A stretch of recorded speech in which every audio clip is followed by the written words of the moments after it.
ॐ श्रीमन्नारायण नारायण नारायण भजमन्नारायण नारायण नारायण श्रीमन्नारायण नारायण नारायण भजमन्नारायण नारायण नारायण लक्ष्मी नारायण नारायण नारायण बद्री नारायण नारायण नारायण श्रीमन्नारायण नारायण नारायण श्रीमन्नारायण नारायण नारायण सत्यनारायण नारायण नारायण सत्यनारायण नारायण नारायण श्रीमन्नारायण नारायण नारायण भजमन्नारायण नारायण नारायण ॐ विष्णवे नमः।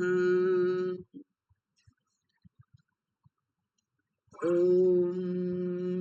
शान्ताकारं भुजगशयनं पद्मनाभं सुरेशं विश्वाधारं गगनसदृशं मेघवर्णं शुभांगं लक्ष्मीकान्तं कमलनयनं योगिभिर्ध्यानगम्यं वन्दे विष्णुं भवभयहरं सर्वलोकैकनाथम्।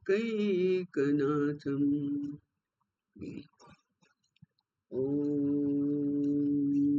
श्रीगुरुभ्यो नमः। दयाकरं दयाकारं दान्तं धर्मप्रवर्तकं प्रणमामि दयानन्दं मदाचार्यवरं परम्। ओम शांति शांति शांति।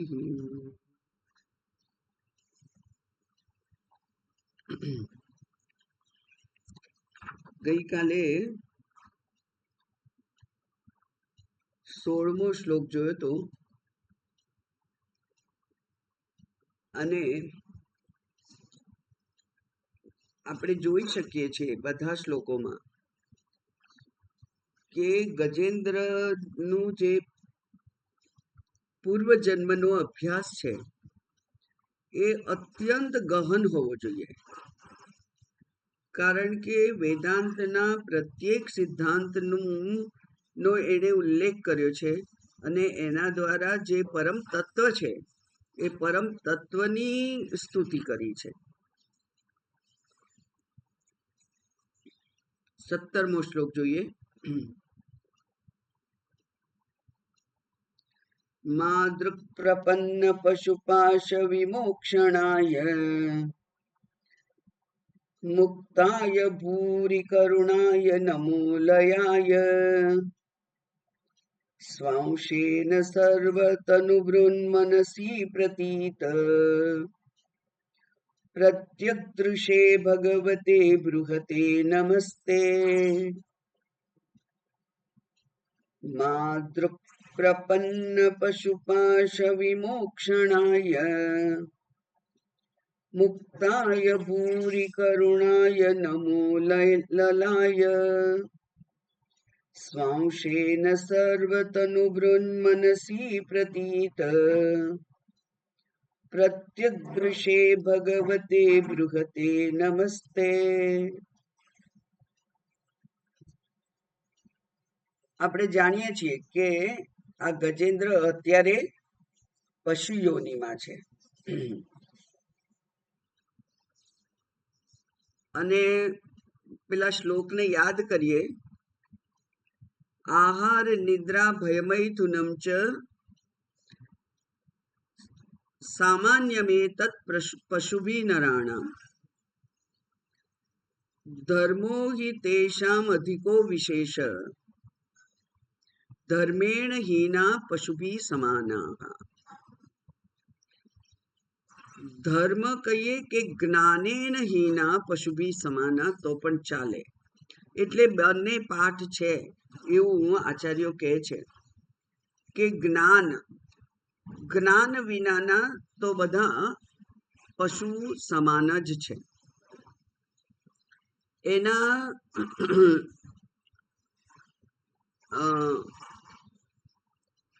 એને થોડું વધારે લંબાણપૂર્વક સમજવું હોય તો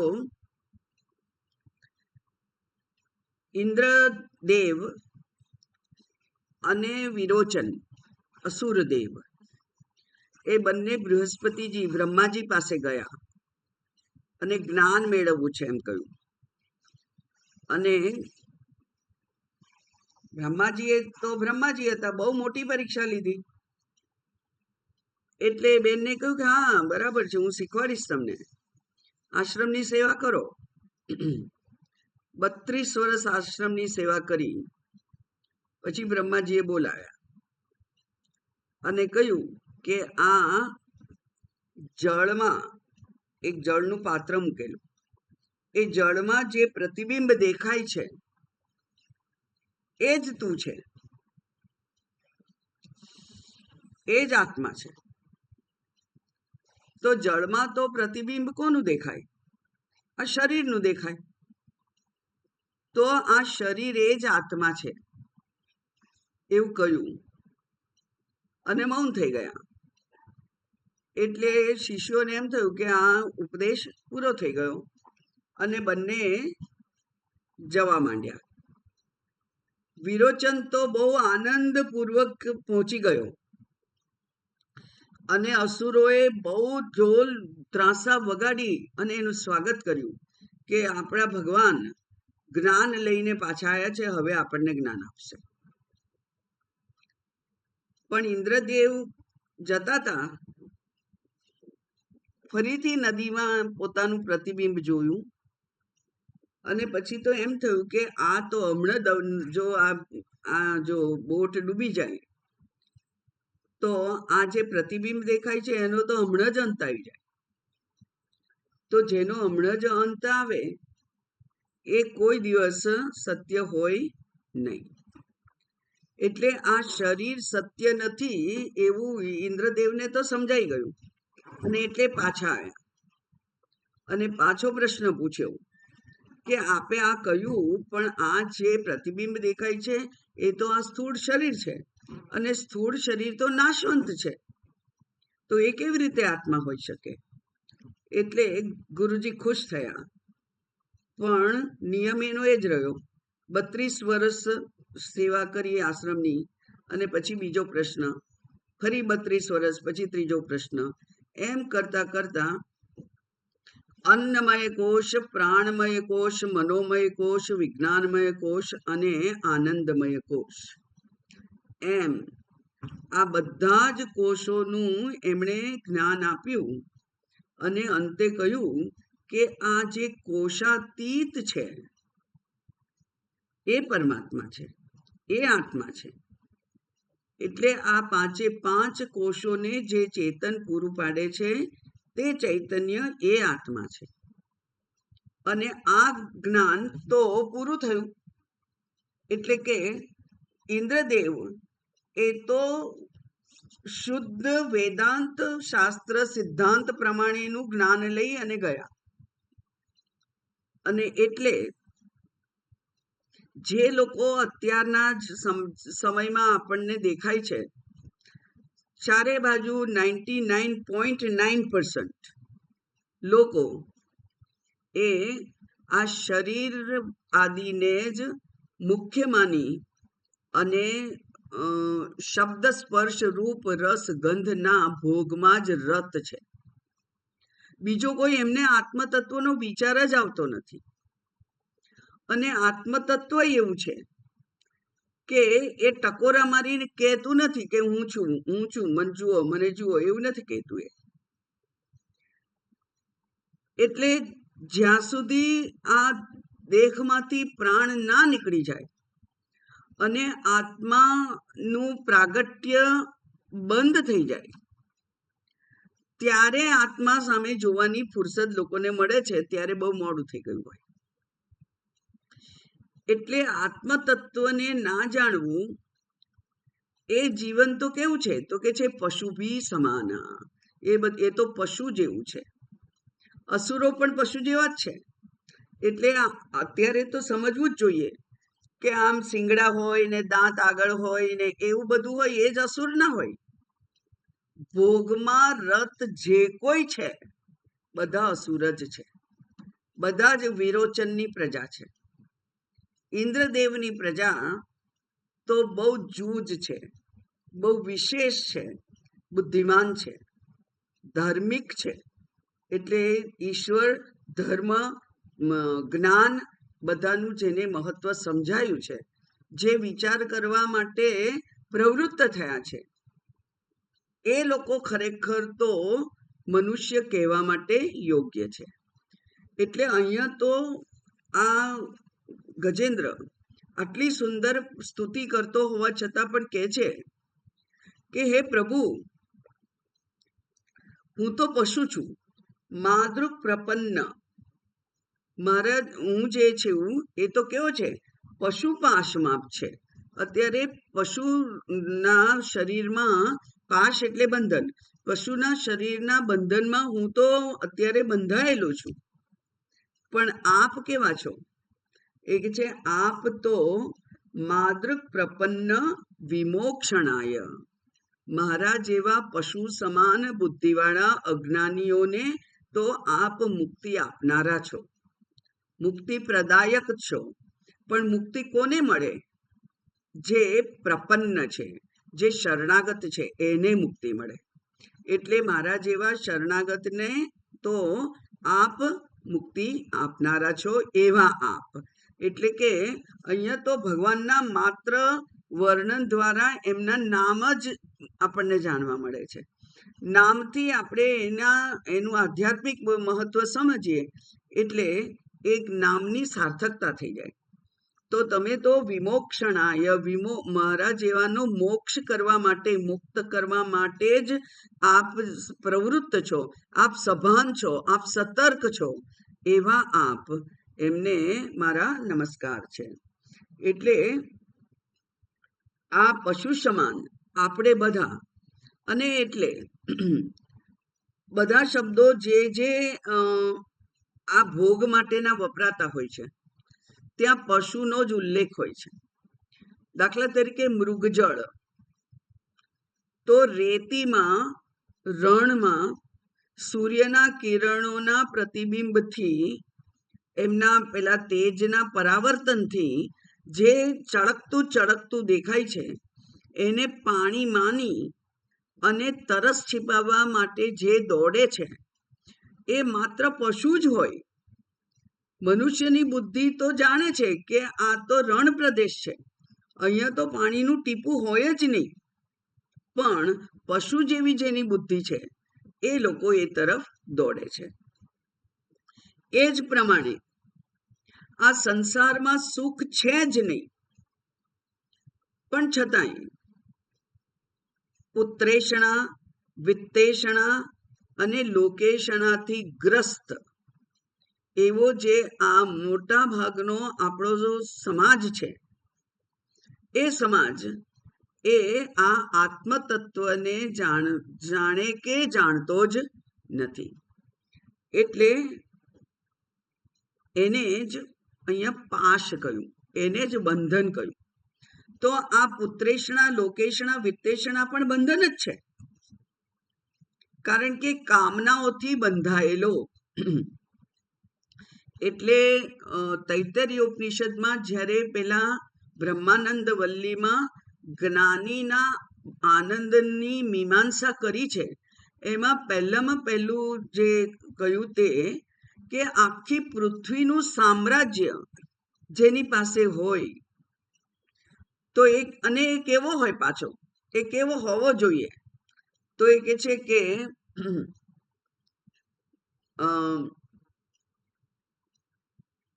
એ હોય અકામ હતઃ, કામનાથી હણાયેલો ના જોઈએ, અને કામના એટલે તો આપણે દિવસમાં કેટલી ઈચ્છાઓ થાય છે એ ગણતરી ગણીએ તો કદાચ એને પામી ના શકીએ.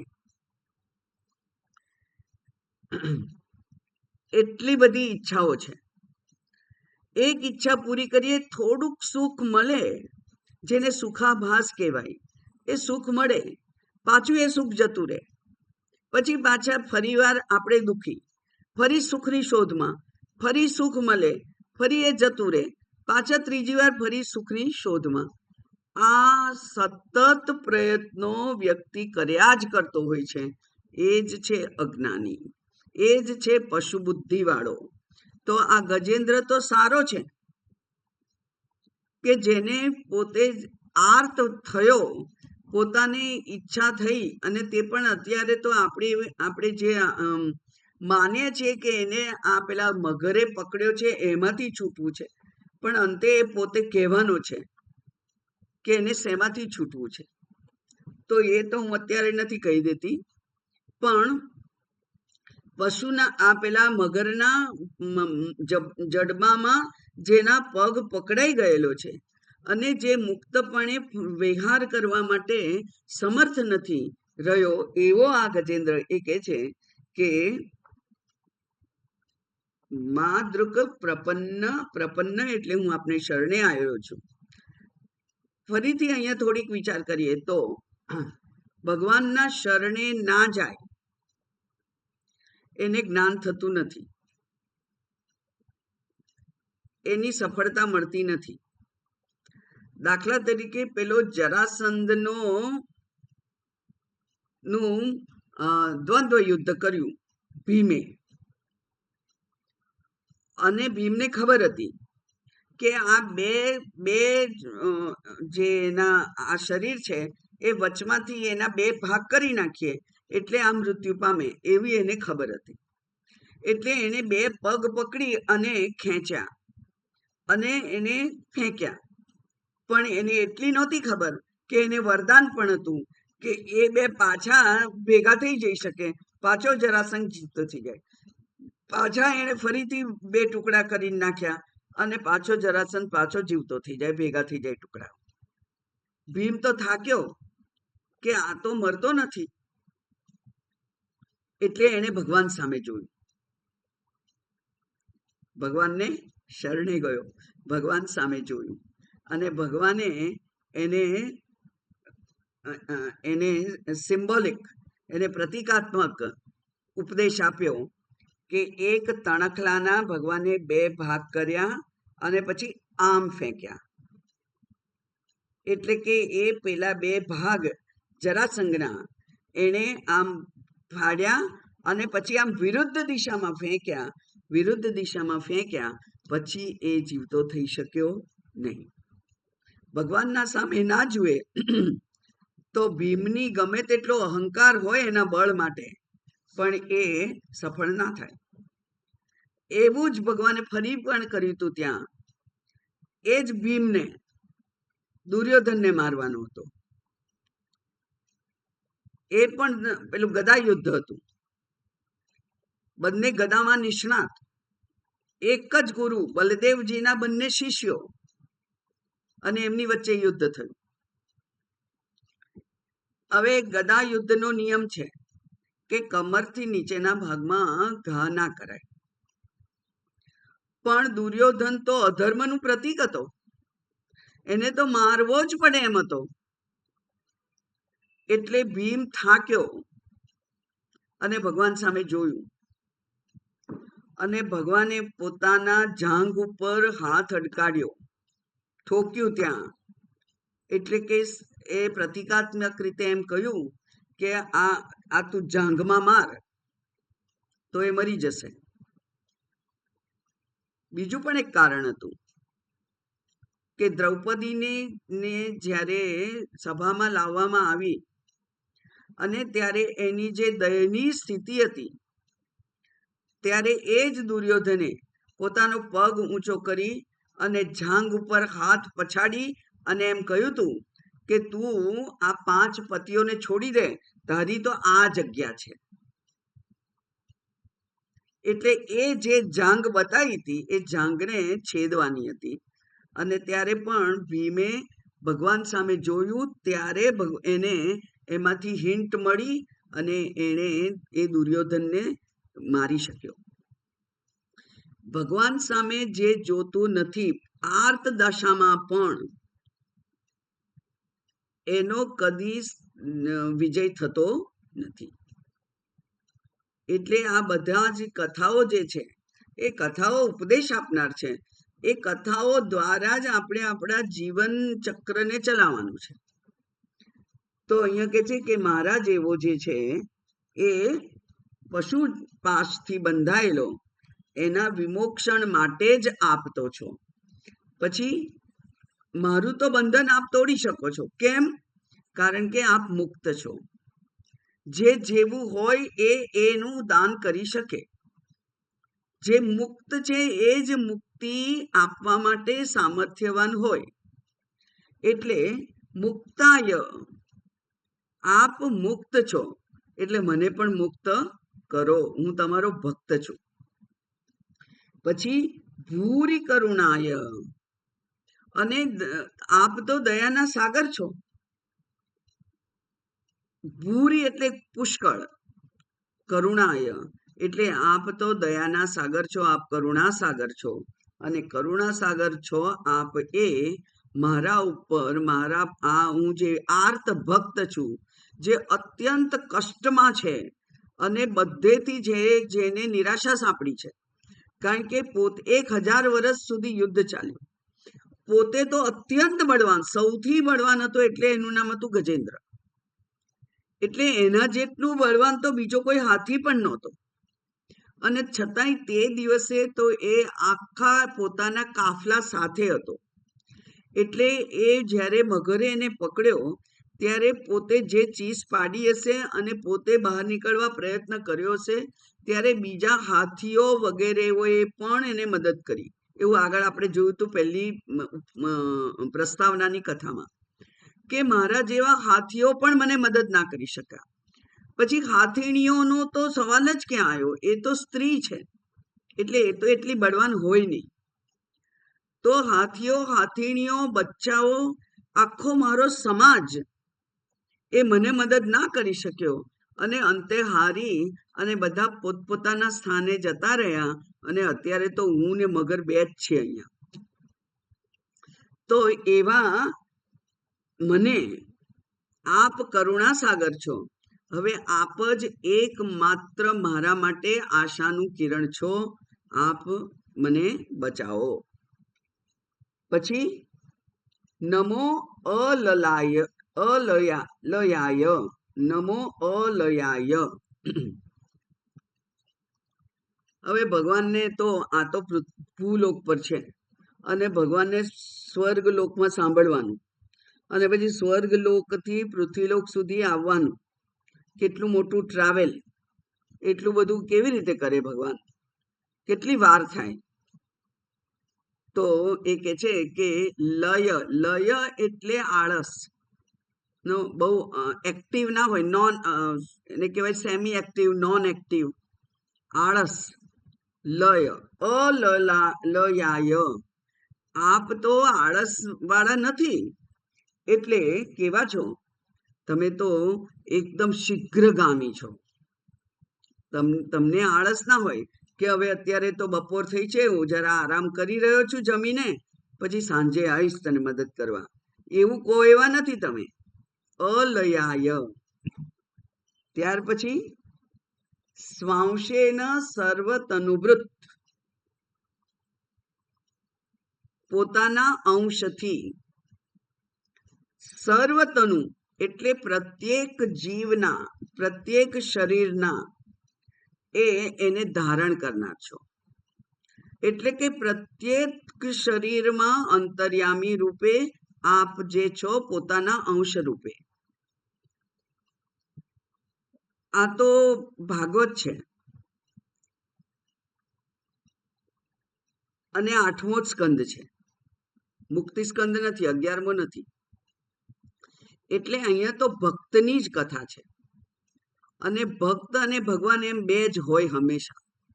એટલે આ તો દ્વૈતવાદીઓ દ્વારા જેનું સ્મરણ થાય છે, ભક્તિ થાય છે, એ ભાગવત છે. એટલે અંશ શબ્દ છે એને આ દ્વૈતવાદીઓએ પકડી પાડેલો છે. અને પછી જ્યારે જ્યારે અદ્વૈતવાદીઓ સાથે ચર્ચા કરવાની હોય, એને વિવાદ ના કહેવાય, એને શાસ્ત્રાર્થ કરવાનો હોય, ત્યારે આ દ્વૈતવાદીઓ આવા શબ્દો શોધી લાવે અને એમ કે ભગવાને પોતે જ કહ્યું છે કે એ અંશ છે. તો તમે એવું કેવી રીતે કહો કે આ હું એ જ આ સર્વ સૃષ્ટિનું અધિષ્ઠાન છું? એવું તમે કેવી રીતે કહો?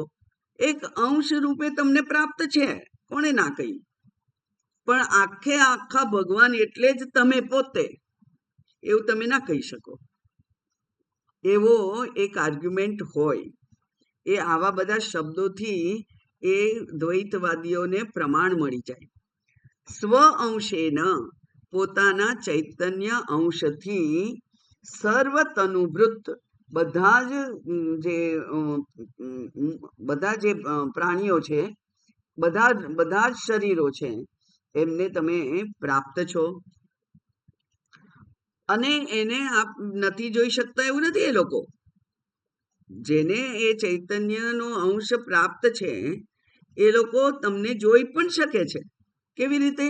મનસી પ્રતીત, મનથી તમને જોઈ શકાય. મનસા એવ ઇદમ આપતવ્યમ, ઉપનિષદ કહે છે કે આ મનથી જ એને પ્રાપ્ત કરી શકાય. એટલે કે મનની વૃત્તિથી. એટલે અખંડાકાર વૃત્તિ જેને કહેવાય છે, બ્રહ્માકાર વૃત્તિ. એ બ્રહ્માકાર વૃત્તિ જે મનમાં ઉત્પન્ન થાય એના દ્વારા એ આત્મ સ્વરૂપનું મને જ્ઞાન થાય. આ તો શાસ્ત્રીય વાત છે, સિદ્ધાંતની વાત છે. અને કેવી રીતે થાય? તો કે છે પ્રત્યક દૃશ્ય, પ્રત્યક રૂપે. પ્રત્યક એટલે હું, પરાક એટલે બહાર, અને પ્રત્યક એટલે અંદર. તો જે આ હું રૂપે અંદર જે છે એ અંદર રૂપે, આંતર્યામી રૂપે, અથવા એને કહેવાય પ્રતિબિંબ રૂપે, અંતઃકરણમાં પડતા પ્રતિબિંબ રૂપે આ બધા જ જીવો, એટલે કે મનુષ્યો અહીંયા તો આપને જાણી પણ શકે છે, જોઈ પણ શકે છે. એટલે કે માત્ર કહેવાની વાત નથી, આ તો અનુભૂતિની વાત છે. એવું શાસ્ત્ર કે બધા જીવોમાં તમે અંશ રૂપે છો એટલે અમારે માની લેવાનું? કોણે કહ્યું? પુરવાર કરો. તો ભગવાને પુરવાર કરી આપ્યું છે ત્યાં કે તમે અંતર્મુખી બનો.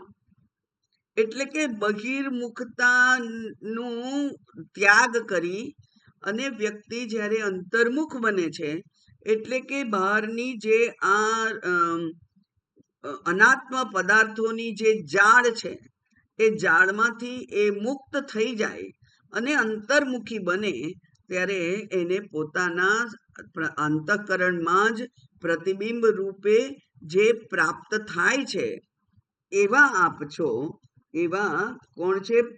પ્રત્યક દૃશ્ય. જે પ્રત્યક દૃશ્ય એટલે કે જોનાર. એવા ભગવતે નમસ્તે, આપ ભગવાનને નમસ્કાર. અને આપ કેવા છો? તો એ કે છે કે બૃહતે, બૃહદ છો, એટલે કે અનંત છો. તો આવા ભગવાન જે બુદ્ધિમાં પ્રતિફલિત થાય છે પ્રતિબિંબ રૂપે, એવા ભગવાનને મારા નમસ્કાર. કેટલી સુંદર પ્રાર્થના છે, કેટલું ગહન એનો અર્થ છે. હવે જુઓ એનું ભાષાંતર જોઈએ. જેમ કોઈ દયાળુ મનુષ્ય જાળમાં ફસાયેલા પશુનું બંધન કાપી નાખે, એટલે કે બંધનમાંથી છોડાવે, એવી જ રીતે આપ મારા જેવા શરણાગતને, પ્રપન્ન શરણાગતને બંધનમાંથી મુક્ત કરો છો. આપ નિત્ય મુક્ત છો, પરમ કરુણામય છો, અને આપ ભક્તોનું કલ્યાણ કરવામાં પ્રમાદ કરતા નથી. નરસિંહ મહેતાનો દાખલો યાદ આવે કે કુંવરબાઈનું મામેરું હતું અને એમણે કરવાનું હતું. એમની પાસે તો કઈ હતું નહીં, ફકીર હતા, ભગત હતા. તો ભગવાને મામેરું જ્યારે ભરાવાનું શરૂ થયું, લોકો આવી ગયા અને બધા અંદર અંદર ખુસફુસ કરવા માંડ્યા કે આ ભગતે તો કંઈ આપ્યું નથી, એની પાસે કશું છે નહીં. જુઓ, કોઈ પણ સામાનના કોઈ એંધાણ દેખાય છે, કોઈ નિશાની નથી. એવા આ ભગતની દીકરી એનું કેવી રીતે વિવિશાળ થશે? અને ભગવાને બધાના સાડીઓ ને સોનું ને સોનાની ઈંટ, સોના પથ્થર સાથે બધું જ આપી દીધું. તો ભક્તોનું કલ્યાણ કરવામાં ભગવાન પ્રમાદ કરતા નથી. એવા આપના ચરણોમાં મારા નમસ્કાર છે. એ કોણ છે? તો કે છે સઘળા પ્રાણીઓના હૃદયમાં આપ પોતાના અંશથી અંતરાત્મા રૂપે પ્રાપ્ત થતા જ રહો છો. આપ બધા ઐશ્વર્યોથી પરિપૂર્ણ, ભગવાનનો અર્થ છે બધા જ ઐશ્વર્યોથી પરિપૂર્ણ અને અનંત છો. આપને હું નમસ્કાર કરું છું. તો આ ભક્ત એ કેવો છે કે કોને કોને પ્રત્યક્ષ દૃશ્ય પ્રાપ્ત થાય? હમણાં જ મેં કહ્યું કે બહિર્મુખતાને સંકેલી લઈ, એટલે કે શબ્દ, સ્પર્શ, રૂપ, રસ, ગંધના જે સુખ આપનારા પદાર્થો આપણે માનીએ છીએ, એમાંથી જે પોતાની આસક્તિ દૂર કરી અને બહાર એ બહિર્મુખી ના રહે. ભગવાને તો બધી ઇન્દ્રિયો બહિર્મુખી આપી છે. પરાંચી ખાની, ખાની એટલે ઇન્દ્રિયાણી, તો એ તો બહાર જોવા વાળી ઇન્દ્રિયો આપી છે. એ બહાર જોવા વાળી ઇન્દ્રિયોને એના સ્વભાવ બદલવા માટે મજબૂર કરે એ ભક્ત, કે બહાર જોવાનું નથી તો ક્યાં જોવાનું છે? અંદર જોવાનું છે. અને ત્યાં એને પોતાના ચૈતન્ય સ્વરૂપના દર્શન થાય. એવો જે છે તે એમને નમસ્કાર છે મારા.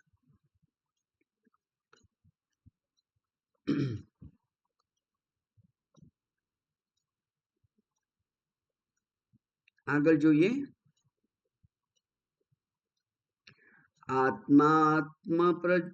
આત્માત્મજાપ્ત ગૃહ વિત્ત જનેષુ સક્તૈઃ. આત્માત્મજાત ગૃહ વિત્ત જનેષુ સક્તૈઃ. દુષ્પ્રાપણાય ગુણસંગ વિવર્જિતાય. મુક્તાત્મભીસ્વહૃદયે પરિભાવિતાય. જ્ઞાનાત્મને ભગવતે નમ ઈશ્વરાય. આત્માત્મજાપ્ત ગૃહ વિત્ત જનેષુ સક્તૈઃ. દુષ્પ્રાપણાય ગુણસંગ વિવર્જિતાય. મુક્તાત્મભીસ્વહૃદયે પરિભાવિતાય. જ્ઞાનાત્મને ભગવતે નમ ઈશ્વરાય.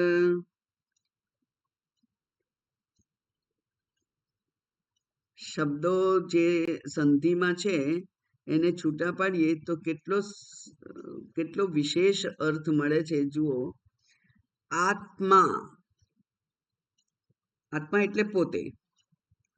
પછી આત્મજ, આત્મજ એટલે આ શરીરમાંથી ઉત્પન્ન થયેલું, એટલે કે સંતાન, પ્રજા, પુત્ર. પોતે, પછી પુત્ર, પછી આપ્ત. આપ્તજન એટલે આપણા બધા સ્નેહી બંધુઓ, જે લોકોને આપણા કલ્યાણમાં રસ છે એ બધા આપ્તજન છે. આપણા સગા સંબંધીઓ જે આપણા શુભેચ્છકો હોય એ આપ્તજન છે. પછી ગૃહ, ઘર. વિત્ત સંપત્તિ, ધન, જમીન વગેરે. અને જન, બાકીના બધા જ બહારના માણસો, ગામના માણસો, જન, એ બધા હોય. એમાં સક્તૈહી, એમાં જો વ્યક્તિ સખ્ત હોય, એમાં જો એને રાગ હોય, એમાં જો એને આસક્તિ હોય, તો આ ભગવાન કેવા છે? દુષ્પ્રાપણાય, એ પ્રાપ્ત થઈ શકે એમ નથી. ઉપરના શ્લોકમાં કહ્યું કે એ કેવા છે? તો એ કે છે કે મનસી પ્રતિક પ્રત્યક દૃશે, જે અંતર્મુખી થઈ અને મન વડે એને જોવાનો પ્રયત્ન કરે એને પ્રાપ્ત થાય. હવે અંતર્મુખી થવું અને સાથે સાથે બહિર્મુખી રહેવું, બે તો શક્ય છે નહીં, એ બે તો વિરોધ છે. એટલે અંતર્મુખી જો થવું હોય, અંતર્મુખી થઈને જ આત્મા પ્રાપ્ત થતો હોય, તો પછી તમારે બહિર્મુખતામાંથી નિવૃત્તિ લેવી જ પડે. અને બહિર્મુખતા એટલે બહાર રહેલા સુખના કહેવાતા સાધનો બહાર જ છે, એવું આપણને જન્મોથી ખબર છે. જન્મોથી આપણે એમ માનતા આવ્યા છીએ કે સુખ જોઈતું હોય તો એની શોધ બહાર જ કરવી પડે. એટલે શબ્દ, સ્પર્શ, રૂપ, રસ, ગંધ 5 વિભાગમાં વહેંચાતા અનંત સુખના જે સ્ત્રોત છે, એ બધામાંથી થોડાકના નામ કયા અહીંયા. એટલે આમ તો 3 જ કયા છે ને શાસ્ત્રએ તો, પુત્રેષણા, વિત્તેષણા, લોકેષણા. એ જ અહીંયા કહ્યું કે આત્મા એટલે પહેલા તો પોતે એટલે પોતાનું શરીર. તો શરીર માટે તો આસક્તિ કોને નથી? બધાને છે.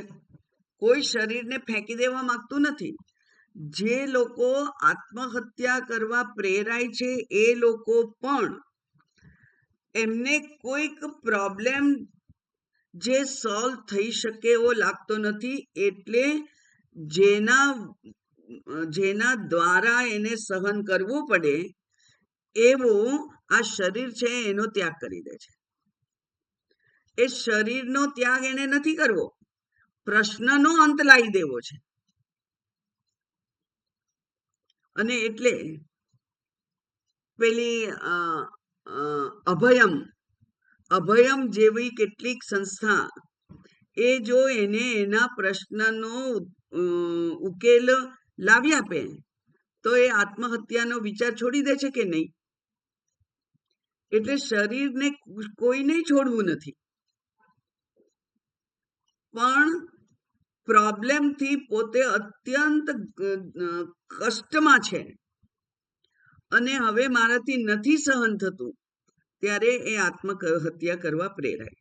એટલે આપણે આપણી જાતને તો અત્યંત પ્રેમ કરીએ છીએ.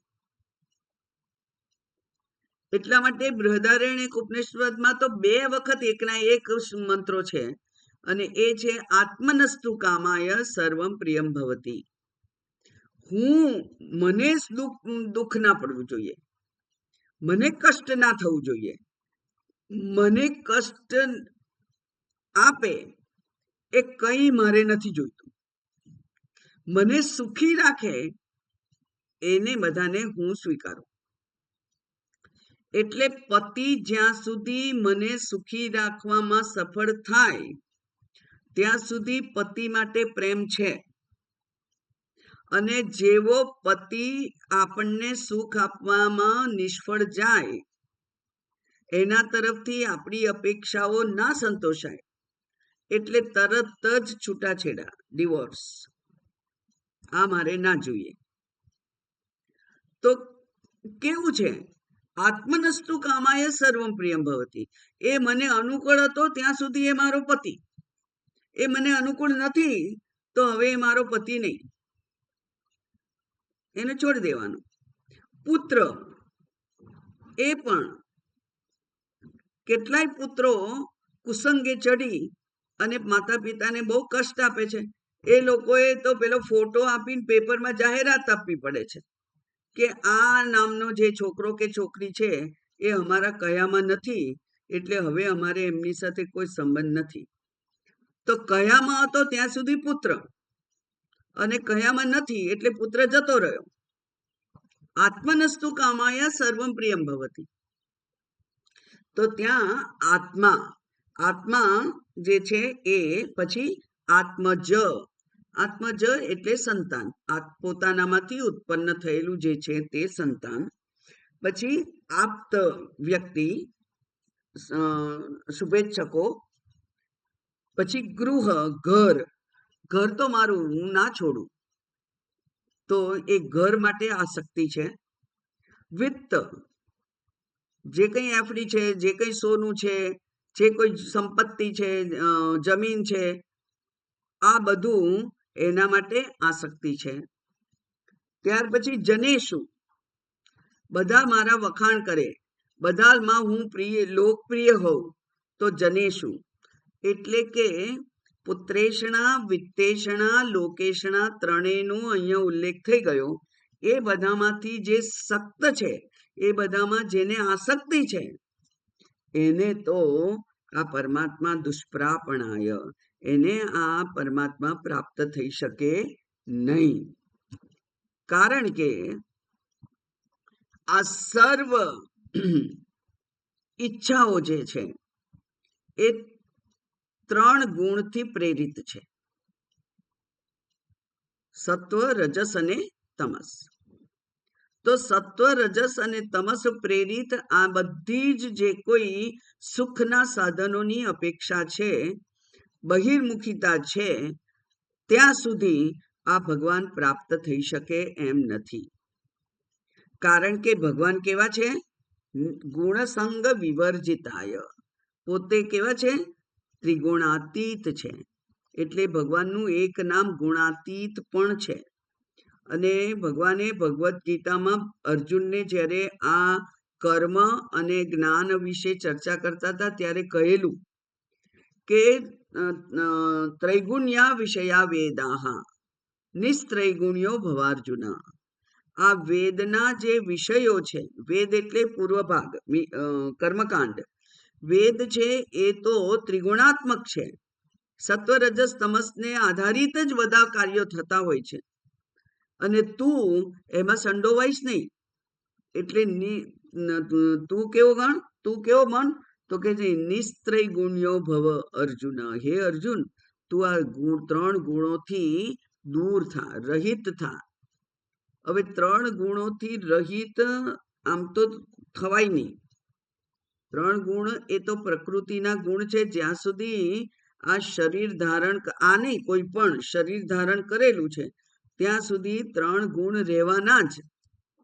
અને એટલે જો પરમાત્માને પ્રાપ્ત કરવા હોય તો પરમાત્મા જેવું થવું પડે.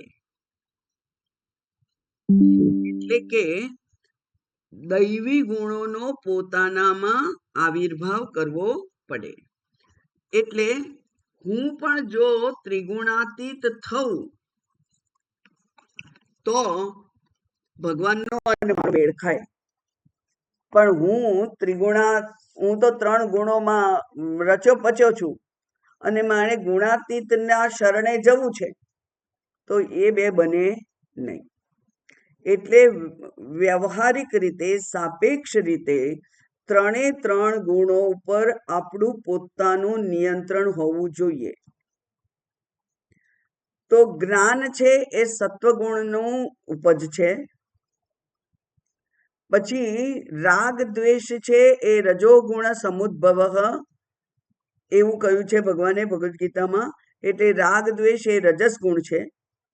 અને હિંસા વગેરે, આળસ, પ્રમાદ એ તમસના લક્ષણો છે. તો આ બધામાંથી આપણે સાપેક્ષ રીતે જો એના ઉપર આપણું નિયંત્રણ હોય, આપણે એના નિયંત્રણમાં ના હોઈએ, આપણે આપણા એના ઉપર, એ 3 ગુણો ઉપર આપણું નિયંત્રણ હોય, તો એ દૈવી ગુણ કહેવાય. અને એટલે જ ભગવાને 17મો અધ્યાય 18મા અધ્યાયનો થોડોક ભાગ એ આ 3 ગુણની જ ચર્ચા કરી છે. કારણ કે 3 ત્રિગુણાત્મક આ માયા છે, એ માયાના સકંજામાંથી જો છૂટવું હોય તો 3 ગુણ ઉપર આપણું સાપેક્ષ નિયંત્રણ હોવું જ જોઈએ, તો જ છૂટાય. એટલે કે છે ગુણ સંગ વિવર્જિતાય, ત્રિગુણાત્મક વિષયોથી જે અસંગ છે તે. પછી મુક્તાત્મ વિહી સ્વહૃદયે પરિભાવિતાય, જે મુક્તાત્મા છે, જ્ઞાનીઓ છે, એ જ્ઞાનીઓને પોતાના હૃદયમાં, હૃદય એટલે અંતઃકરણમાં જ જેનું પરિભાવિતાય એટલે અનુભૂતિ થાય છે, ભાવના કરે છે એટલે ચિંતન કરે છે. પરિભાવિતાય એટલે હૃદયમાં હંમેશા આપનું જ જે ચિંતન કરતા હોય એવા જ્ઞાનીઓ છે, એવા જ્ઞાનાત્મને ઈશ્વરાય ભગવતે નમઃ, એવા જે જ્ઞાન સ્વરૂપ છે, જે ઈશ્વર છે. જ્ઞાન સ્વરૂપ એટલે શુદ્ધ ચૈતન્ય, જ્ઞાન સ્વરૂપ એટલે નિર્ગુણ બ્રહ્મ, શુદ્ધ બ્રહ્મ, નિરાકાર બ્રહ્મ, સર્વવ્યાપી બ્રહ્મ. એ કોણ? જ્ઞાનાત્મન. કારણ કે સચ્ચિદાનંદ સ્વરૂપ કોને કહીએ છીએ આપણે? જે જ્ઞાન સ્વરૂપ છે, એટલે કે એ શુદ્ધ ચૈતન્ય છે એ. અને ઈશ્વરાય, અને ઈશ્વર એટલે શાસન કરતા. તો જે આ અંતર્યામી રૂપે આ એક જે વ્યષ્ટિ છે એનું શાસન કરે છે એ ઈશ્વર છે. સમગ્ર જગતના સમગ્ર તંત્રોનું જે શાસન કરે છે, જેનું નિયંત્રણ કરે છે, એ ઈશ્વર. એટલે એ સગુણ બ્રહ્મ. તો નિર્ગુણ બ્રહ્મને પણ મારા નમસ્કાર અને સગુણ બ્રહ્મને પણ મારા નમસ્કાર. એવા ભગવાનને મારા નમસ્કાર છે. આગળ 19મો શ્લોક છે. યમ ધર્મ કામાર્થ વિમુક્તિ કામા ભજંત ઇષ્ટામ ગતિમાપ્નુવંતી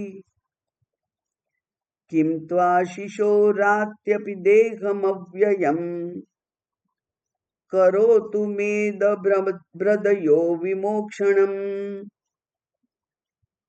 યમ ધર્મ કામાર્થ વિમુક્તિ કામા ભજંત ઇષ્ટામ ગતિમાપ્નુવંતી કિમ ત્વાશિશોરાત્યપિ દેહમવ્યયમ કરોતુ મે અદબ્રદયો વિમોક્ષણમ.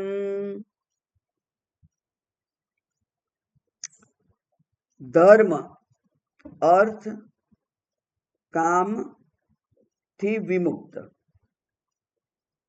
જે ધર્મથી વિમુક્ત છે, અર્થથી વિમુક્ત છે અને કામથી વિમુક્ત છે.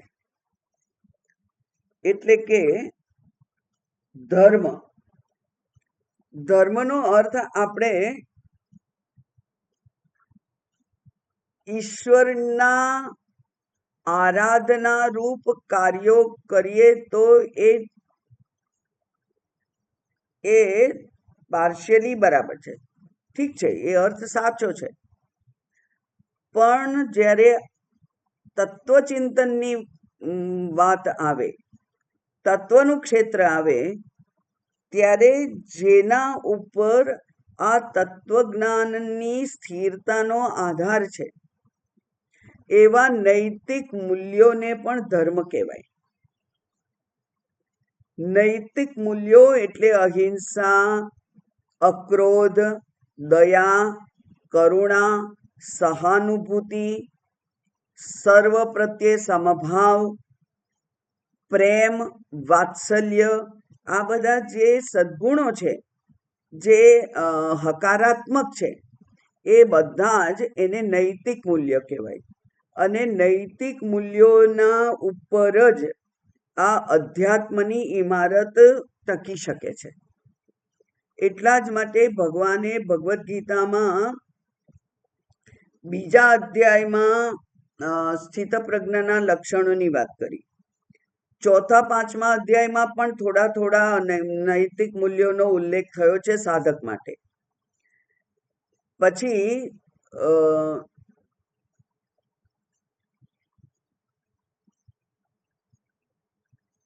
વચ્ચે એક છે 9મા અધ્યાયમાં, પણ 13મા અધ્યાયમાં તો ભગવાને જાણે હદ કરી નાખી. અમાનિત્વમ અદંભિત્વમ અહિંસા ક્ષાંતિ આર્જવમ વગેરે વગેરે વગેરે કહી અને એત જ જ્ઞાનમ, આને જ જ્ઞાન કહેવાય એમ કહ્યું. એટલે મૂલ્ય એટલે જ જ્ઞાન, મૂલ્યોને જ જ્ઞાન એવું નામ ભગવાને આપી દીધું છે ભગવદ્ ગીતામાં 13મા અધ્યાયમાં.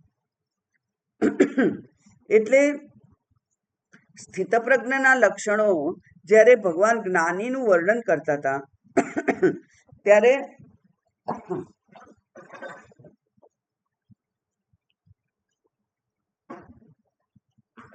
અર્જુનને સહજ પ્રશ્ન થયો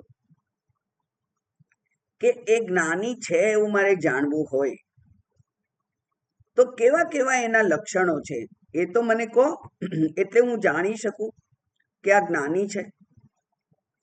ત્યારે ભગવાને સ્થિતપ્રજ્ઞના લક્ષણો કહ્યા.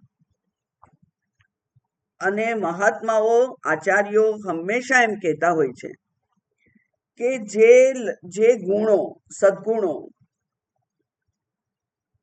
જ્ઞાની માટે સહજ વ્યવહાર હોય, સહજ સ્વભાવ હોય, એ સાધક માટે અનુકરણીય હોય. એટલે ગુરુજી આમ કરે છે તો મારે આમ કરવું જોઈએ, ગુરુજી આવું જીવન જીવે છે તો મારે એ પ્રમાણેનું જીવન જીવવું જોઈએ. ગુરુજી અહિંસા, સત્ય વગેરેના આગ્રહી છે તો મારે પણ મારા જીવનમાં સત્ય, અહિંસાનો આગ્રહ રાખવો જોઈએ.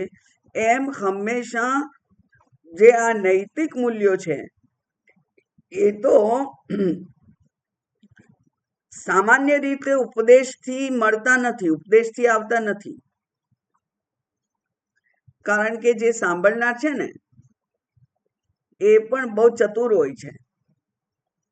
એટલે એ તમારી એક ભૂલને પોઈન્ટ આઉટ કરે અને પછી કે હા તમે કહો પણ પરોપદેશે પાંડિત્યમ, મને કહો છો કે જૂઠું નહીં બોલવાનું અને તમે તો જૂઠું બોલો છો, તો એ કદી કામ ના લાગે. એટલે આચાર્ય શબ્દનો અર્થ જ એવો થાય છે કે આ ચિનોતી શાસ્ત્રાર્થાન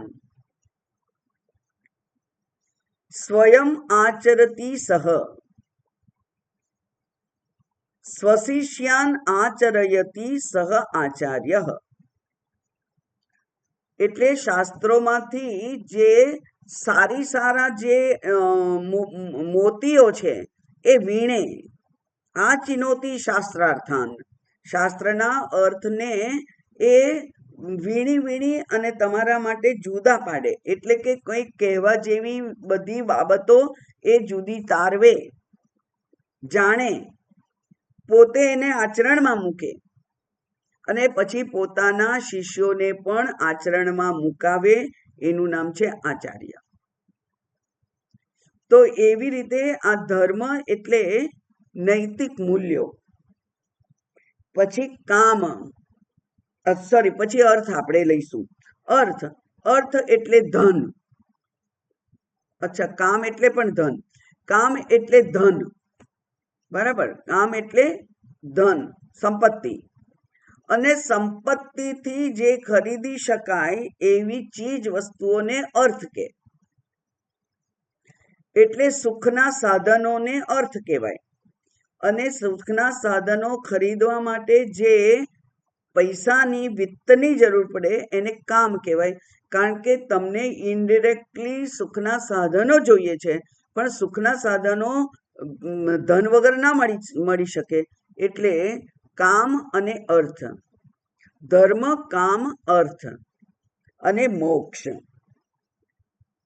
બરાબર. ધર્મ, અર્થ અને કામ, આ 3 પુરુષાર્થ છે. એમાંથી મુક્તિ કામાહા, એમાંથી જેને એના માટે જેને કામના નથી, મુક્તિકામાં કેટલો સરસ શબ્દ છે, ગૂંચવી નાખે એવો, કે મુક્તિ એટલે મોક્ષ. પણ આ ત્રણે ત્રણમાંથી જ એને મુક્તિ જોઈએ છે, મોક્ષ જોઈએ છે. એટલે બ્રહ્માત્માનંદજી હંમેશા એવું કે, વારંવાર કે માત્ર એક જ મોક્ષ પુરુષાર્થ નથી જે તમને મુક્તિ આપે. બધા જ પુરુષાર્થ અંતે તો દુઃખમાંથી મુક્તિ માટે જ આપણે એને અમલમાં મૂકીએ છીએ, એની ઈચ્છા રાખીએ છીએ. ધર્મને આપણે જો ઈશ્વર પૂજન વગેરે ગણીએ, યજ્ઞ યાગ પૂજા વગેરે, તો એ પુણ્ય કમાવા માટે હોય છે, અને પુણ્ય કમાઈ અને સ્વર્ગમાં જવાની ઈચ્છા હોય છે, એટલે ધર્મ. તો એ ધર્મ, પછી કામ એટલે વિત્તાદિ. તો સ્વર્ગ, બરાબર, ધર્મ કેમ સ્વર્ગેચ્છા એટલે કે લોકેશણા, પછી કામ એટલે વિત્તેષણા, અને વિત્તેષણા મને અને મારાઓ જે છે એમને સુખી કરવાના સાધનો વસાવવા માટે, એને કહેવાય અર્થ. એટલે આ ધર્મ, કામ અને અર્થના જે પુરુષાર્થ છે એમાંથી જે લોકો મુક્ત છે, એટલે કે એ બધા એમને હવે સ્પર્શ કરતા નથી, માત્ર એમને મોક્ષ પુરુષાર્થમાં રસ છે, એટલે કે આત્મજ્ઞાનમાં રસ છે. તો આ ત્રણનો ત્યાગ ના કરે ત્યાં સુધી ત્યાગેન એકેન અમૃતત્વ માનશું. આ ત્રણનો ત્યાગ ના થાય ત્યાં સુધી મુક્તિ કદી મળી શકતી નથી. એટલે ધર્મ, કામ, અર્થ, વિમુક્તિ કામા, એવા જે લોકો છે એ યમ ભજંત, જેમને ભજે છે, પોતાની આ મુક્ત થવાની ઈચ્છા માટે યમ ભજંત, જેને ભજે છે, એ શું છે? એ કોણ છે?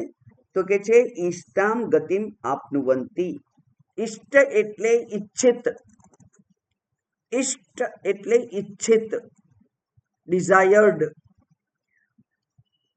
એ સાધકને જે માંગે તે આપે, જેની ઈચ્છા હોય એવી ગતિ એને પ્રાપ્ત કરાવનાર જે આપ છો તે. એટલે સાવ સાદા શબ્દોમાં અને સમજીએ તો, આપણે ભક્તિ કરીએ, પૂજા અર્ચના પ્રાર્થના બધું જ કરીએ તો ભગવાન પ્રસન્ન થાય, અને પછી એમને જે આપવું હોય એ આપતા નથી. ભગવાન તો માત્ર એક જ શબ્દ જાણે છે, અને એ છે તથાસ્તુ. તમે જે માંગો એ મળે. એટલે તમે જો આ દુનિયા અંતર્ગત સુખ માંગો તો ભગવાન કે તથાસ્તુ. એટલે કે કોઈ યુવાન યુવતી એ જીવન સાથી માંગે તો ભગવાન કે તથાસ્તુ.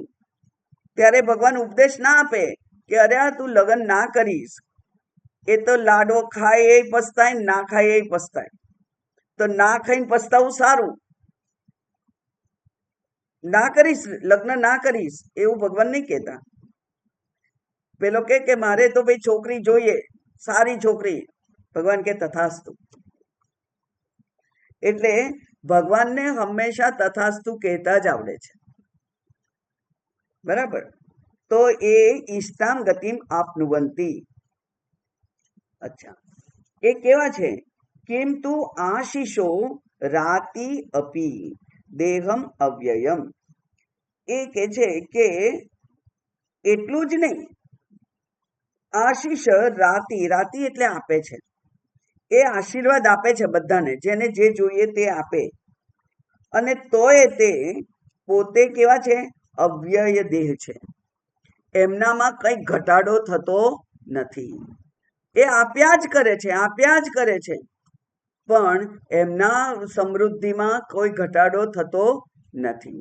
એટલે એમની પાસે તો અનંત ખજાનો છે, એટલે તો જે માંગે એને એ આપે. પેલા પરદેશની આકર્ષણ હોય એ લોકો વિઝા માંગે તો ભગવાન કે તથાસ્તુ આપ્યા, ગયા અમેરિકા, નોકરી બોકરી કઈ મળી નહીં, પ્લેટો ધોવાનું કામ કરવું પડ્યું, એ ના થયું, અને લોકોએ બીજા જ્યાંના ત્યાંના રહેવાસીઓ હતા, સિનિયર લોકો, એ બધાએ શોષણ કર્યું, અને જે ત્રાસ ભોગવવો પડે એ બધો ત્રાસ ભોગવવો પડે છે લોકોને, અનેક લોકોને, અને છતાંય વિઝાની લાઈન ઓછી નથી થતી, અને ભગવાન તથાસ્તુ કહેતા પણ અટકતા નથી. એટલે એ કહે છે કે તમે તો બધું આશીર્વાદ આપ્યા કરો અને છતાંય તમારું કંઈ ખૂટતું નથી. એવો અખૂટ જેની પાસે ભંડાર છે એવા હે ભગવાન, કરો તું, કરો, મારા માટે કરો. શું કરો? વિમોક્ષણમ, મારું મુક્તિ કરો. કારણ કે આપ કેવા છો? અદભ્રદયો. અદભ્રદયો એટલે આપ અત્યંત દયાળુ છો, માટે આપ મારી મુક્તિ કરો. ભાષાંતર જોઈ લઈએ. ધર્મ, અર્થ, કામ અને મોક્ષની કામનાથી મનુષ્યો તેમની ભક્તિ કરીને પોતાની અભિષ્ટ વસ્તુ પ્રાપ્ત કરી લે છે. એટલું જ નહીં, તેઓ મનુષ્યને બધા પ્રકારનું સુખ આપે છે. ભુક્તિ મુક્તિ જે માંગે તે. આપણે કહીએ અસતો માં સદગમય, હે ભગવાન મને આ સંસારમાંથી મુક્ત કરો, તો ભગવાન કે તથાસ્તુ. કોઈ કે હે ભગવાન મને આ સંસાર આપો, તો ભગવાન કે તથાસ્તુ. એટલે ભુક્તિ મુક્તિ પ્રદાતા એવા પરમાત્મા છે, તે પોતાના જેવું જ અવિનાશી પાર્ષદ શરીર પણ આપે. જેઓ અપાર દયાળુ છે એવા પ્રભુ મારો ઉદ્ધાર કરે. વિશેષ આવતા અઠવાડિયે. ઓમ સર્વે ભવન્તુ સુખિનઃ, સર્વે સંતુ નિરામયાઃ, સર્વે ભદ્રાણિ પશ્યન્તુ, મા કશ્ચિત દુઃખ ભાગ ભવેત. અસતો મા સદ્ગમય, તમસો મા જ્યોતિર્ગમય, મૃત્યોર્મા અમૃતમ ગમય. ઓમ શાંતિ શાંતિ શાંતિ. હરિ ઓમ. શ્રી ગુરુભ્યો નમઃ. હરિ ઓમ.